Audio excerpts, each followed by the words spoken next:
Hindi lang galit, kundi pati literal na hangin ng gulong ng sasakyan ang sumingaw sa nahulikam at viral na away kalsada sa Quezon City. Nakatutok si June Veneracion. Suntukan,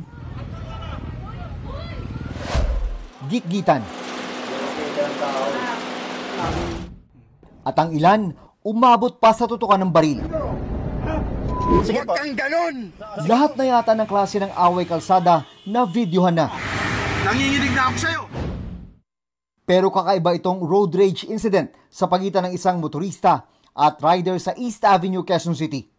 Sa kuha ng dashcam, makikita ang pagtatalo ng dalawa. Maya-maya pa, may kinuha ang rider. At saka, Tinusok ko yung gulong ko. hindi masyadong malinaw kung ano ang ginamit ng rider na pantusok. Pero mabilis na sumingaw ang gulong.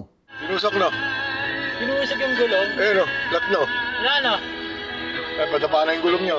Pag-abante ng rider, wala lang nagawa ang driver kundi tumabi sa gilid ng kalsada. Dapa na yung gulong. Kawawa naman. Ana. Nalaman na ng Quezon City Police District Station 10 ang tungkol sa viral video, kaya nagsasagawa na ng investigasyon. Base sa mga initial investigation ng mga investigador natin, parang nagkaroon ng kunting gitan kaya nagkainitan.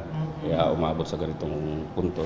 Nananawagan ng mga pulis sa motoristang binutasan ng gulong na mag-report at magsampa ng reklamo. Pinaghahanap naman ng mga pulis ang rider na naplakahan sa video. Mas possible lalabas dyan malicious mischief. Yun yung magiging kaso ng nakamotor na sumira ng gulong. Paulit-ulit na lang ang mga road rage incident.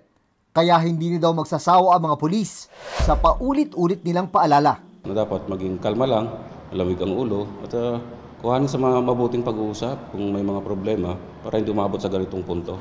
Para sa GMA Integrated News, June Veneracion, nakatutok 24 oras.